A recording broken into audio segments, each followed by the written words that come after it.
What's going on, everyone? It's Indy here with Ultimate Tool Reviews, and I know it's kind of a different tool than I usually review. I usually review, power tools and such, but I've been using some of these smart vacuums for about 2 months now, and it's been rather interesting, actually. I thought it was going to be as simple as, maybe watch some other YouTubers do some reviews on these, and then I can probably find one that I like, and I'd be good to go.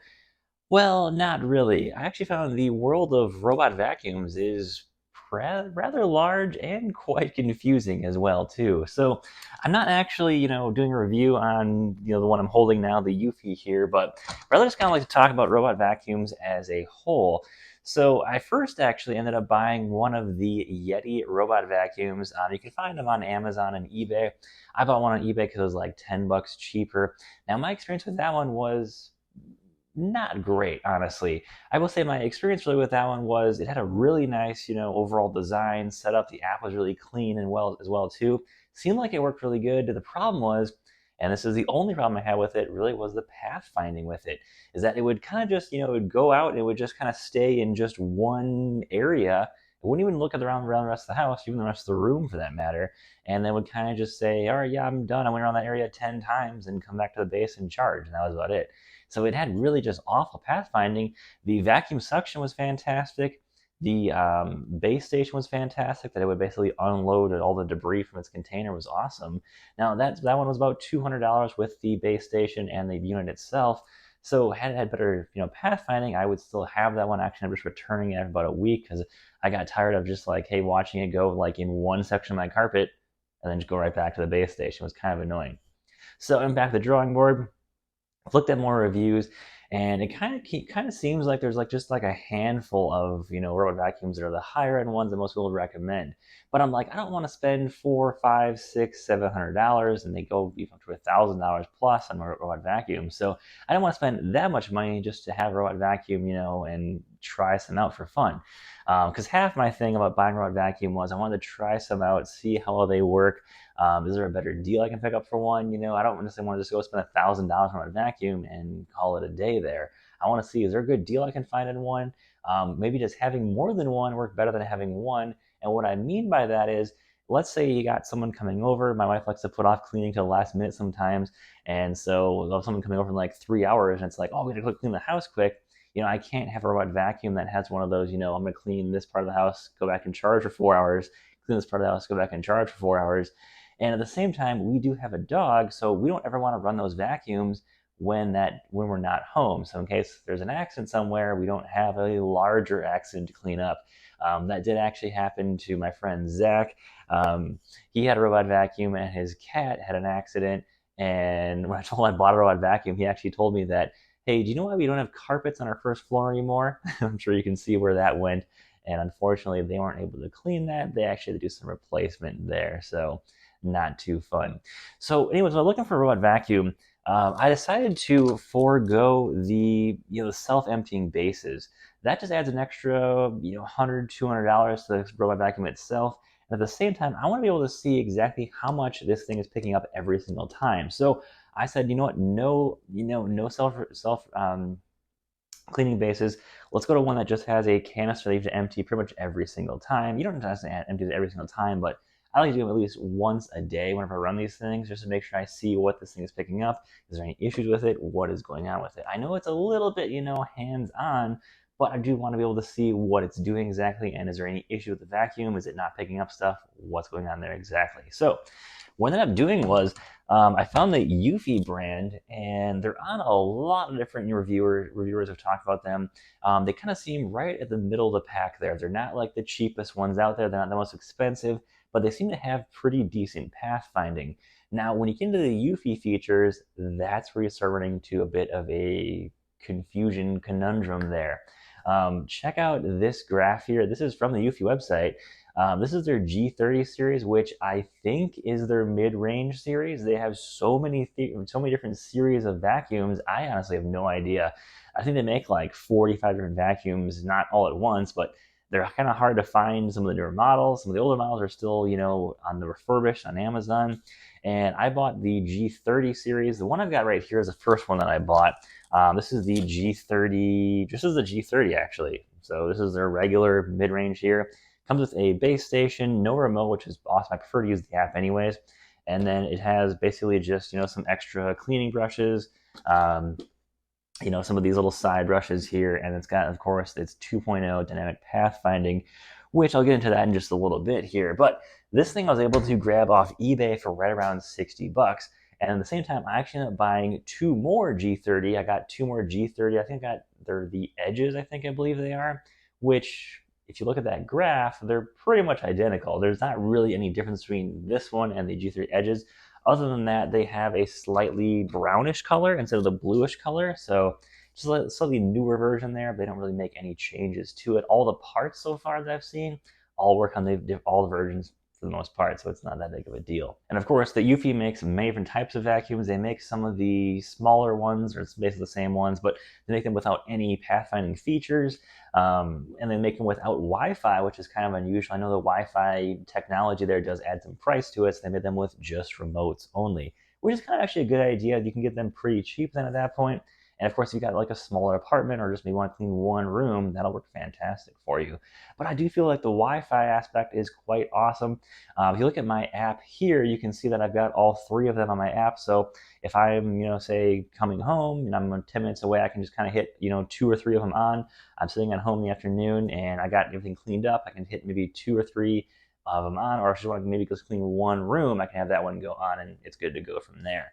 So that's kind of what I was wanting to do was, you can get the larger ones and they can cover a large amount of area, but they can't necessarily cover a large amount of area in one go. They have to stop and then come back and charge again, or they have to, spend maybe 3, 4, 5 days exploring your entire house to find everything. I wanted something a little bit more efficient than that. I want to basically say, hey, yeah, I'll buy 3 of them. I actually paid about $200 for all 3 of them on eBay, but I'm all basically lightly used, which is not hard to find them on eBay, lightly used. It took me about 2.5 weeks to find all 3, buy all 3, and I got them all in, and so far they've been working pretty decent, so that's been pretty nice there. But my goal was to get all 3 of them working in different parts of the house. So this one I've got behind me here, this one is mostly for the kitchen and kind of the east side of the living room. And then my other one I've got based out of my office, which covers basically the guest bathroom, my office, my wife's office, and then kind of a front entryway. And finally, the third one that I just got in recently, that one covers our master bedroom and master bath. That's actually going to be the smallest area there. But because that area is so kind of different and out of the way, that master bathroom area, master bedroom area, I didn't want the robot vacuums to kind of keep discovering that. And what they do is these will actually kind of try to discover new areas, but in doing so, they'll miss old areas. So that's kind of what I discovered early on in their software there, that you can't just have it explore nonstop, because you're going to have it just hit new areas all the time, but I won't necessarily get the old areas like the kitchen. It kept missing. So that's why I decided to grab another one for 60 bucks and have it just focus on just the master bedroom area. Well, this one can still focus on the kitchen and living room area. And I'm sure you're wondering, if you've seen my channel before, why didn't I just pick up the Makita one? Well, the Makita one is a couple $1,000s. The downside of the Makita one, actually I found 2 downsides, honestly, is that the first one is that's not for homes. It's designed for literally cleaning like commercial or industrial warehouses. It's designed for extremely large areas. But that said, though, I found that it was really odd that it had a very short runtime on 2 5-amp-hour batteries, which is kind of strange. It had about almost the same runtime as one of these, but using much more expensive batteries. It's just because it's a lot larger of a unit. It'll cover a large area, but the runtime is rather short. So don't go buying one of the Makitas that you find online and say, hey, this is going to work for my house. I'm pretty sure it's not going to work for your house. It's designed to just work on a much larger surface. I'm sure it'll probably do maybe a dent or some damage to maybe your cabinet, something like that, because it's designed to work in an industrial warehouse where it's running into maybe just like, some metal pallet racking for the most part. So different type of unit, not designed for using at home for what I can tell. And of course, it's going to run you a couple $1,000s. You could pick up 2 or 3 of some of the current top-end home vacuums for the same price point, which is probably a better way to go anyways, honestly. And one thing I like about the Eufy is that they're super easy to service and empty out. It's literally just a 1-button push. Here is your dustpan. Now, it's very easy to remove this filter and clean this filter out. I had this thing running for about 10 minutes before I went and grabbed it and said, hey, let's go shoot this video. So the filter a little bit dirty, all you gotta do is go bang it out, grab a mini blower, blow this thing out, and you are good to go. These filters are super cheap on Amazon. Also, these are the same filters they use in like half their series of vacuums. That's one thing that Eufy does pretty well, is using the same parts in a lot of different vacuums. However, though, that's where they get a little confusing with some of their models. They have actually some models called the Max models, and what they do is they change out from a higher end filter to a more high flow filter, giving them better suction, but at the expense of a better filtering system. So they can kind of charge more to say, hey, we've got better suction on this one, when they're just using a cheaper filter in there to give you a higher flow rate. So that is kind of where the robot vacuum world is so confusing. I watch Vacuum Wars on YouTube. He's an awesome YouTuber that does a lot of reviews on these and other vacuums, and it's amazing to see how many vacuums are really out there and how hard it is to really, review every single one of these. But what I've discovered though from checking out all of these vacuums is that you can't really just go based on a review, my review, anyone else's review you see out there, because everyone's house and expectations is totally different. I've got very few tile floors, I've got more hardwood floors, and I've got about, I'd say 30% carpeting or 30% rugs in my house, but they're all kind of much longer shag rugs. At the same time, my house does change once in a while as I'm doing different videos. My wife's always moving around furniture, so being able to properly path those locations is key. But at the same time, being able to have the robot vacuum understand that it's not the same exact path every single time. So it's going to be moved around a little bit. There's going to be stuff on the floor. It has to be able to continually adapt to that. Now, that's not going to be the same as everyone else's house. Well, of course, if your house maybe stays exactly the same, you've got no pets, you've got very little stuff on the floor, you might be able to get away with a different vacuum than I can use, but it might be able to vacuum better. So kind of just, looking through these reviews and all these different vacuums, it's really interesting to see just how much can be different between these vacuums, but it might make sense for you to pick up a different vacuum than for me, other than just saying, hey, yes, this vacuum's a 9 out of 10, this one's a 7 out of 10. That might be true for me, but for you, it might be the opposite depending on what you're looking for and what you really need out of that vacuum. That's why for me, something like the Eufy, and I'm not saying the Eufy is a fantastic or a perfect choice or a good choice at all. I've only used these for about a month now. I say they're working good, but they do, of course, require some input from me here and there. One thing that I've noticed that's a little strange is if you got more than one running, they might confuse each other's base stations. And I've actually seen one of these charge the other's base station actually twice now, where it says, hey, I need to charge, and it just finds the nearest base station. I have no idea how it even does that. Finds the nearest base station and goes and charges at that one instead of its own base station. Then when the other one wants to come back, it says, well, I can't charge the base station because something's already in front of me, already in the way there. So that's kind of funny there, kind of strange. I do like, of course, like I mentioned before, the universal parts here. This one constantly gets, it says, hey, roller is clogged, clean this thing out. As you can see, we've always got, yarn stuff getting caught in here. This side brush here, I've seen it get caught on like tassels and on like carpet and stuff, which we have a few of those in our entryway rugs. So that's a little annoying. But again, though, it's not hard to get this thing unstuck. And I would say about now, 9 out of 10 times now, I'm just hitting, start again and not doing anything on this thing. And it starts up right again, goes, and actually will finish his entire cleaning routine without me doing anything after that. So it's kind of interesting there. It's not like it's, flawless by any means. There definitely is a little bit of input to it, but it's still better than me, having to go vacuum the entire house and take 40 minutes to go do that when I'm spending about $200 on these vacuums and they don't require, honestly, that much maintenance. And it's kind of cool to see because how much these things can actually pick up. They can get into spots that you really can't get to. They actually get underneath my my couches really well. This thing is, super thin here. I mean, it's only about that big. With the wheels, they can actually go down quite a bit, and this thing get under a lot of stuff. It's really cool to kind of see how far this technology has come. Of course, you buy a higher end one like the Roborocks I've heard are really good. Those things have, of course, they can sense small objects here and there.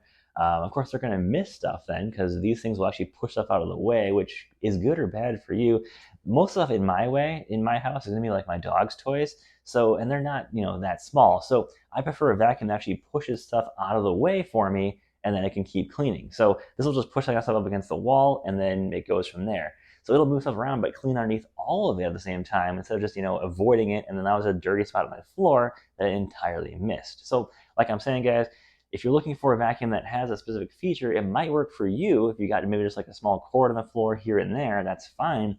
But if, like, for me with my dog toys, I'd rather have to just push it out of the way and clean around it. My dog's gonna grab it anyways in 5 minutes and go from there. So that's kind of one of those things where robot vacuums, I really like to say, look at some of the reviews at the same time, but at the same time, look at what you need is what really important for what you're looking for, because honestly, certain features might not be useful. They might be useful. For me, like one feature, mopping, is probably something I'll never actually buy. Um, the majority of the time, my floors are decently clean. My wife likes to mop her floors herself about once a week, so we get those cleaned anyways. And the mopping features, it adds a whole level of complexity, which complexity adds price, and that also then add unreliability to the unit then too. So the more stuff you kind of stack on there, the more unreliability, the more price you're going to pay. I prefer keeping it as simple and as affordable as possible with minimal input for me, but just enough input where I can justify spending $200 on 3 of these versus spending $400 on one, and it'll clean slower, but yet have less input from me. I would say when I run these things, it takes me about maybe 3 or 4 minutes total to empty all 3. And if one of them's got maybe like it's stuck somewhere, I gotta quick move out where it's stuck. Roller is clogged. That's my total time for all 3. It's about 3 or 4 minutes whenever I run all 3 of them. So it's honestly not that bad. If you got just a couple of minutes to manage these things once in a while, and they do have voice on them too, so they will tell you, hey, my roller is stuck, I'm stuck, I can't find where I need to go, or hey, I just finished cleaning, and make sure you empty the bin kind of thing, and you are good to go. So it's not like you're not going to constantly stay on top of these things. You kind of know when something's going wrong because you'll hear it say something to you. So that is kind of cool. I do want to check out some other robot vacuums in the future here. I'm not saying I'm looking for something totally better, but I like to find something that is really cool, affordable. Automation features, again, I'm not really interested in that because I don't want to run this thing when I am not home. I don't want to wake myself up at 6 a.m. running these things, or I run them at 7 or 8 p.m. because that's not when I want to run them myself. I'd really like to run them whenever I have everything clean in the house and the floor is at the most clear as possible there. So that could be really any time during the day. It's all dependent on what I am doing that day. Am I doing a 12-hour workday? Am I doing a 3-hour workday? What am I doing? And then I'll know when to run these. So for me, a set schedule would not work at all, but maybe for you it would. So again, these features you see on these vacuums, they're cool, but make sure that they work for you and that they're actually something you actually need and would use. So it's kind of fun, seeing all different features in these things and just how many there really are out there. Of course, this thing has Alexa as well too. I think it has Alexa, honestly. I don't even use Alexa anymore, but being able to voice control these, and they do have. I actually got one with a remote as well too. Probably won't ever need that. I just use the app on my phone. That's always easy enough there to use. So, but there's a couple more that I want to check out. I noticed Five Below, if you've ever been there, they've got a $25 one. That's the cheapest one that I have seen to date. So that'd be kind of cool. If you want to see me review that one, let me know in the comments below. I will check that one out. But I kind of want to see what's possible with these things.